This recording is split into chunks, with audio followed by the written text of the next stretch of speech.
Going to Phoenix Perennials. Always love the live eye at Phoenix Perennials, Dawn, because we always learn something cool and a good reminder to get set up for spring.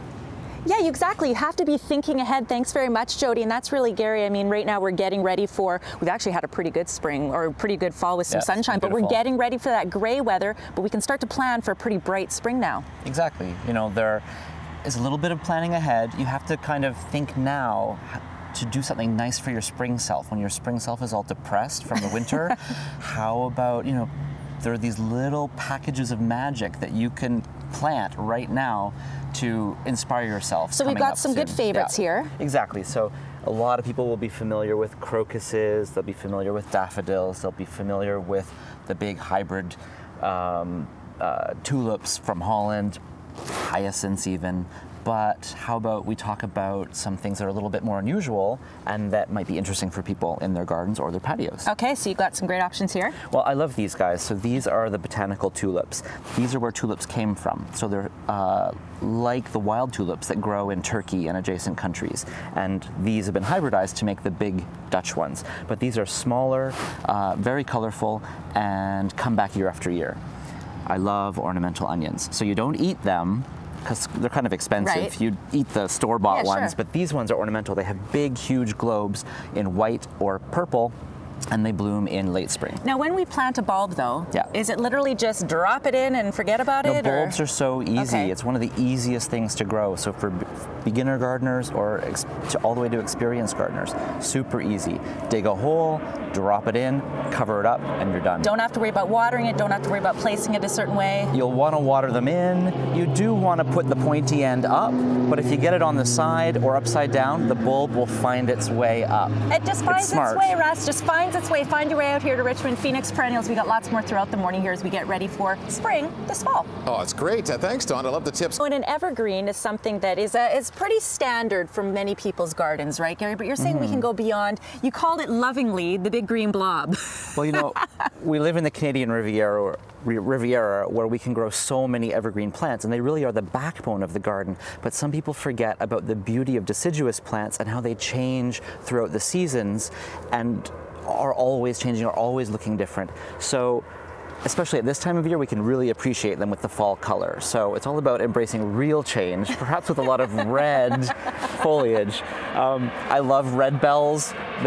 These were beautiful pendulous flowers. Now we've got red foliage. How about a maple, a red snake bark maple, where the bark gets darker and darker red all through the winter?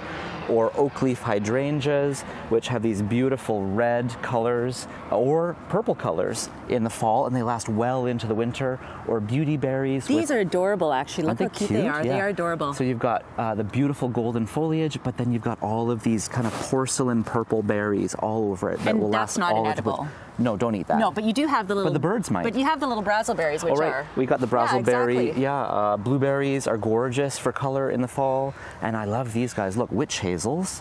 So witch hazels have amazing fall color, and they're going to start blooming in December, January. So when you plant these, do you have to do anything specific to make sure that they kind of live through the winter, or are they pretty These are all, you know, deciduous plants are generally really hardy, really strong plants, easy to grow, and this is the perfect time of year to plant them. The perfect time of year to plant them, and the perfect time to come to Phoenix Perennials right out here in Richmond for all the expertise of the fabulous Gary. Always a fun and educational morning here in Richmond. Phoenix Perennials. Gary, we're talking about ways that people can bring a little bit of that outdoors, indoors, specifically when it comes to succulents.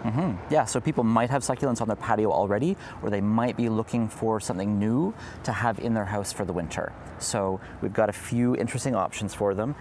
Aloes and Mexican hens and chicks are really fun. They're structural, they're beautiful. These are good for people who have bright, sunny spots in their gardens. Now, we have some other plants here that, though they do prefer sun, they're going to be more tolerant of shadier locations. Agaves. Again, not to be confused with, you know, squeezing out the juice and getting tequila, but it is essentially the plant. Tequila. Yes, Tequila comes from exactly. agaves, or these guys are related to pineapples. These are called dickia.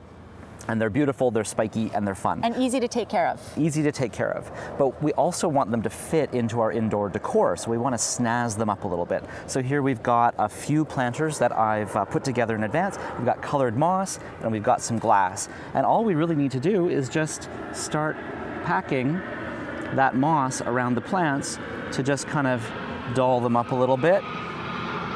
and give them a bit of a, a contemporary feel. Because it's also about making it so that it's indoor appropriate, not necessarily something you literally just brought in from the outside. Yeah, you don't want it to look like a dirty pot inside your house, or you want it to look like it belongs on your snazzy coffee table with your nice lamps and a little glass by your couch. And how about some nice red glass? Sure.